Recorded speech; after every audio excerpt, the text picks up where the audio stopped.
الحمد لله نحمده ونستعينه ونستغفره ونؤمن به ونتوكل عليه ونعوذ بالله من شرور أنفسنا ومن سيئات أعمالنا من يهده الله فلا مضل له ومن يضلله فلا هادي له ونشهد أن سيدنا وسندنا وحبيبنا محمدا عبده ورسوله أرسله بالحق بشيرا ونذيرا وداعيا إلى الله بإذنه وسراجا منيرا أما بعد فأعوذ بالله من الشيطان الرجيم بسم الله الرحمن الرحيم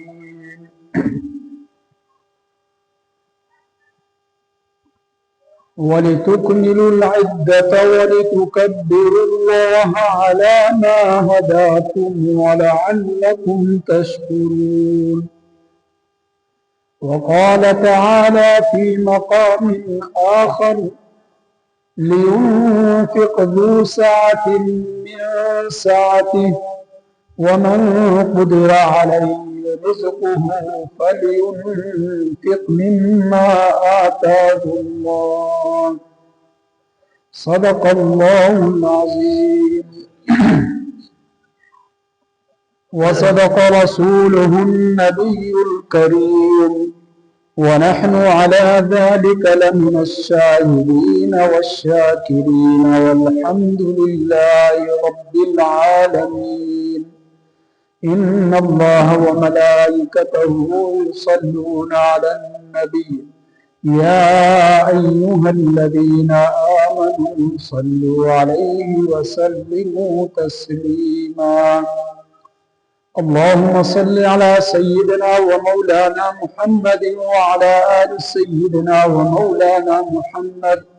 كما صليت على إبراهيم وعلى آل إبراهيم إنك حميد مجيد اللهم بارك على محمد وعلى آل محمد كما باركت على إبراهيم وعلى آل إبراهيم إنك حميد مجيد قابل قدر محترم دوستوں اور بزرگوں، اللہ رب العزت کے فضل و کرم سے برکتوں والا مہینہ رمضان المبارک اپنے اختتام کو ہے۔ چند ایام اس مبارک مہینے کے باقی ہیں اور یہ اس مہینے کے آخری جمعہ ہے۔ اللہ رب العزت کا انعام ہے کہ اللہ رب العزت نے ہمیں یہ مبارک مہینہ عطا فرمایا اور اس مبارک مہینے میں عبادت کرنے کی توفیق عطا فرمائی۔ یہ اللہ تعالیٰ کا بڑا انعام ہے، ورنہ ایسے لوگ بھی موجود ہیں جن کو اللہ رب العزت نے یہ مہینہ دیا لیکن انہوں نے اس مہینے کی قدر نہیں کی، اور ایسے لوگ بھی موجود ہیں جنہیں اللہ رب العزت نے یہ مہینہ عطا فرمایا لیکن اس کے ساتھ انہیں کوئی ایسے پریشانی، مصیبت یا بیماری لاحق ہو گئی، وہ اس مہینے میں عبادت نہیں ادا کر سکے۔ تو یہ اللہ رب العزت کا بہت بڑا انعام ہے کہ اللہ رب العزت نے ہمیں صحت و سلامتی کے ساتھ اس مہینے کو ہمیں عطا فرمایا، اور اس مہینے میں ہمارے جو بس تھی، ہمارے جو استطاعت تھا، اسی کے مطابق ہم نے اللہ رب العزت کی عبادت کی۔ اب اللہ رب العزت سے درخواست یہ ہے کہ اللہ رب العزت ہماری اس عبادت کو اپنے ہاں قبولیت عطا فرمائے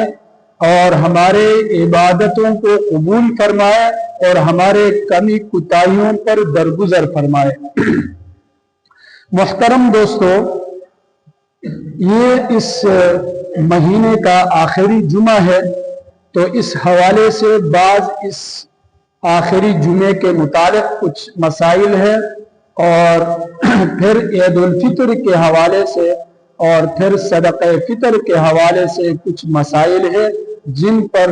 بات کرنا ضروری ہے، کچھ ضروری مسائل ہیں۔ سب سے پہلے اس جمعے کے بارے میں جو عوام میں مشہور ہے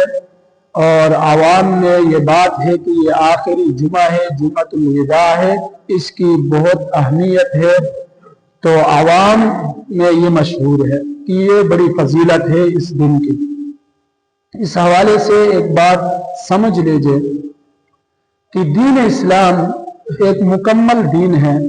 جو آپ صلی اللہ علیہ وسلم پر نازل ہوئی اور مکمل ہوا۔ الیوم اکملت لکم دینکم واتممت علیکم نعمتی ورضیت لکم الاسلام دینا۔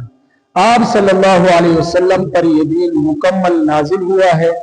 اور یہ مکمل ہوا ہے۔ اب قیامت تک نہ کوئی چیز اس دین کے اندر داخل ہو سکے گا، نہ کوئی اس دین کے اندر کوئی داخل کر سکے گا کسی چیز کو، نہ اس سے نکال سکیں گے، بس قیامت تک یہی دین رہے گا۔ اب جب ایک بندہ اپنے آپ کو دین پر چلانے کی اور دین پر چلنے کی کوشش کرے گا تو اس کے سامنے دین مکمل طور پر اس کو نظر آئے گا، اس کی رہنمائی کرے گا۔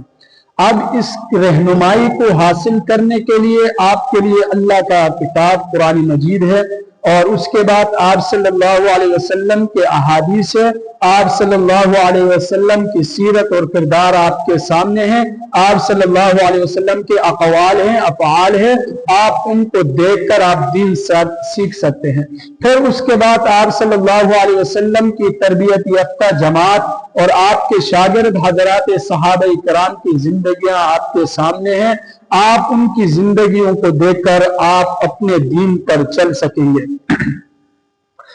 قیامت تک آنے والے کوئی انسان بھی اگر دین میں وہ دیکھے گی کہ دین میرے لیے کیا حکم دیتا ہے، اپنے کسی مسئلے کو دین پر پیش کرے گا تو اس کے سامنے یہی تین چیزیں ہوں گے: اللہ کا کتاب، آپ صلی اللہ علیہ وسلم کے حدیث اور اقوال افعال، اور صحابہ کرام کی زندگیاں جنہوں نے قرآن اترتے ہوئے دیکھا، جنہوں نے آپ صلی اللہ علیہ وسلم کی زندگی کو اپنے آنکھوں سے دیکھا، لہٰذا ان کی باتیں، ان کا دین پر عمل آپ دیکھیں گے اور ان کو دیکھ کر اس پر عمل کریں گے۔ اگر کوئی چیز ان کی زندگیوں میں یا آپ صلی اللہ علیہ وسلم کی حدیث سے یا قرآن پاک سے ثابت ہے وہ آپ کا دین ہے، اگر ثابت نہیں ہے وہ بات کی ایجاد ہے، پھر اس پر عمل نہیں ہو سکتا۔ تو میرے محترم دوستو، آخری جمعہ رمضان المبارک کا جو عوام میں جمعۃ الوداع کے نام سے مشہور ہے، اور اس میں لوگوں نے اپنی طرف سے کئی ایسا عبادتیں اور طریقے ایجاد کی ہے جو بالکل دین میں نہیں ہے۔ جمعۃ الوداع آپ صلی اللہ علیہ وسلم کی زندگی میں بھی یہ جمعہ آیا ہے رمضان المبارک میں، اور آپ صلی اللہ علیہ وسلم سے اس حوالے سے نہ کوئی بات ثابت ہے کہ یہ آخری جمعہ ہے، اس میں اتنے زیادہ عبادت کرے، اسی طریقے سے عبادت کرے، تو یہ کوئی آپ صلی اللہ علیہ وسلم سے ثابت نہیں ہے، نہ آپ کی جماعت صحابہ کرام سے کوئی ایسا بات مروی ہے یا کوئی ایسا واقعہ مشہور ہے کہ جو اس آخری جمعے میں کوئی عمل کیا ہو۔ تو جمعۃ الوداع اس حوالے سے تو اہم ہے کہ رمضان المبارک کا ایام ہے، مبارک مہینہ ہے، اور پھر اسی میں جمعۃ المبارک کا مبارک ایام ہے، اور مہینہ جو ہے جس کو اللہ رب العزت نے سید الشہور، تمام مہینوں کا سردار کہا ہے، اور جمعہ جو ہے سید الایام ہے، تمام دنوں کا سردار ہے۔ جب یہ دونوں اکٹھے ہو جاتے ہیں تو ظاہر بات ہے تو فضیلت اس کی زیادہ ہو جاتی ہے، اور رمضان المبارک میں جمعے کا آنا بہت زیادہ فضیلت کی بات ہے۔ ایک جمعے کی فضیلت ہے، ایک رمضان کی فضیلت ہے، تو اس میں یہ ہے کہ آپ جتنا ہو سکے اللہ کی عبادت کریں، لیکن یہ ہے کہ کوئی مخصوص طریقے عبادت ثابت نہیں ہے۔ عوام میں مشہور ہے کہ جمعۃ الوداع آخری جمعے کو کچھ نوافل پڑھ لیا جائے، اور جو طریقہ عوام میں مشہور ہے کہ اسی طریقے سے اتنے رکعتیں ہو، اس سورت کو اتنے دفعہ پڑھیں، مختلف طریقہ ہے لوگوں میں مشہور ہے۔ اور پھر اس میں ایک اور مسئلہ بھی لوگوں نے نکالا ہے کہ قضاء عمری کے نام سے، کہ اس آخری جمعے کو ایک طریقے پر 4 رکعت نفل نماز پڑھ لیا جائے تو پوری سال آپ سے جو نمازیں آپ سے رہ گئی ہے، قضا ہوئی ہے، وہ سب معاف ہو جائیں گے۔ یہ ایک عجیب بات ہے کہ دین میں لوگوں نے کس طرح ایجادات کی ہے، حالانکہ دین اسلام میں کوئی ایسا طریقہ نہیں ہے کہ آپ اس کو ادا کریں گے آپ سے پچھلے سارے کچھ ساقط ہو جائیں گے، معاف ہو جائیں گے، ایسا کوئی عبادت نہیں ہے۔ قضاء عمری جو نمازیں قضا ہوتی ہیں ان کے لیے جب تک آپ ان کو ادا نہیں کریں گے آپ کی ذمہ سے ساقط نہیں ہو جائیں گے۔ چل جائے کہ اگر آپ پوری رات نفل پڑھتے رہے ان کے لیے، لیکن وہ فرض جو ساقط ہوئی ہے وہ ادا اس کا برابر نہیں ہو سکتا، اس کا آپ کو قضا کرنا لازمی ہے، اور پھر اللہ کے ہاں توبہ کرنا بھی ضروری ہے کہ آپ سے یہ فرض کیوں رہ گئے تھے۔ اور اس کے لیے یہ طریقہ عبادت نہیں ہے کہ آپ اسی کے نام پر کچھ نوافل پڑھ لیں اور پوری سال کی نمازیں آپ کے لیے معاف ہو۔ اس طرح کوئی نہ قرآن میں ہے، نہ حدیث میں ہے، نہ صحابہ کرام میں ہے، نہ تبع تابعین میں سے کوئی ایسا بات نہیں۔ یہ عوام کا اپنا ایجاد کیا ہوا ایک عبادت ہے، لہذا ایسے عبادت کرنا یہ دین سے دوری اور دین میں نئے ایجادات بدعت ہے۔ ایسے عبادات سے اپنے آپ کو دور کرنا چاہیے۔ عبادات کے لیے تو آپ کا پورا قرآن اور آپ صلی اللہ علیہ وسلم کی پورا زندگی انہوں نے کیسے عبادت کی ہے، ایسے طریقے لوگوں کو دین سے دور کرنے کا ایک ذریعہ ہے۔ مسئلہ یہ ہے کہ اگر آپ کسی ایک رات کو اٹھیں گے، چند نوافل ادا کریں گے تو آپ کے ذمہ سے وہ فرض جو ساقط ہے معاف ہو جائیں گے، تو گویا یہ ہے کہ آپ کو بتا رہے ہیں کہ آپ کو پوری سال نماز پڑھنے کی ضرورت نہیں ہے، بس رمضان المبارک کا آخری جمعہ آ جائیں گے، آپ 4 رکعت نفل نماز پڑھیں گے تو یہ آپ کو معاف ہو جائیں گے۔ تو ایسا تو نہیں ہے، عبادت تو یہ ہے آپ صلی اللہ علیہ وسلم کو اللہ رب العزت فرماتے ہیں وَاعْبُدْ رَبَّكَ حَتَّى يَأْتِيَكَ الْيَقِينُ، کہ آپ کو موت آنے تک آپ اللہ کی عبادت کرتے رہے۔ اور آپ صلی اللہ علیہ وسلم نے رمضان میں کس طرح عبادت کی؟ حضرت عائشہ رضی اللہ تعالی عنہ فرماتی ہیں کہ آپ صلی اللہ علیہ وسلم رمضان المبارک میں تو عبادت اتنی زیادہ کرتے تھے، اور پھر آخری عاشرے میں گویا آپ صلی اللہ علیہ وسلم سویا بھی نہیں کرتے تھے، پوری رات جاگ کر آپ نماز پڑھتے تھے۔ ورنہ آپ صلی اللہ علیہ وسلم کے عام دنوں کا عبادت کا یہ حال ہے کہ آپ صلی اللہ علیہ وسلم کے پاؤں مبارک متورم ہو جاتے تھے، ورم اس میں آ جاتے تھے۔ اور ایک دفعہ حضرت عائشہ رضی اللہ تعالی عنہ آپ صلی اللہ علیہ وسلم سے فرماتی ہے کہ یا رسول اللہ آپ تو معصوم بخشائے ہیں، آپ کو اتنے تکلیف اور مشقت اٹھانے کی کیا ضرورت ہے؟ تو آپ صلی اللہ علیہ وسلم نے فرمایا فلا اکون عبدا شکورا، کہ میں اللہ کا شکر گزار بندہ نہ بن جاؤں، یعنی اللہ نے اتنا مقام مرتبہ مجھے دیا تو کیا میں اللہ کی شکر نہ ادا کروں؟ تو گویا یہ آپ صلی اللہ علیہ وسلم کی پوری زندگی ہمارے سامنے ہے، اور احادیث ہمارے سامنے ہیں، اور صحابہ اکرام کی زندگی ہمارے سامنے ہے۔ تو ایسے چیزیں جو آج کل جو عوام میں مشہور ہوتے ہیں، ان چیزوں کا کوئی اصل نہیں ہے، بے سند باتیں ہیں۔ اور آج کل تو اس کا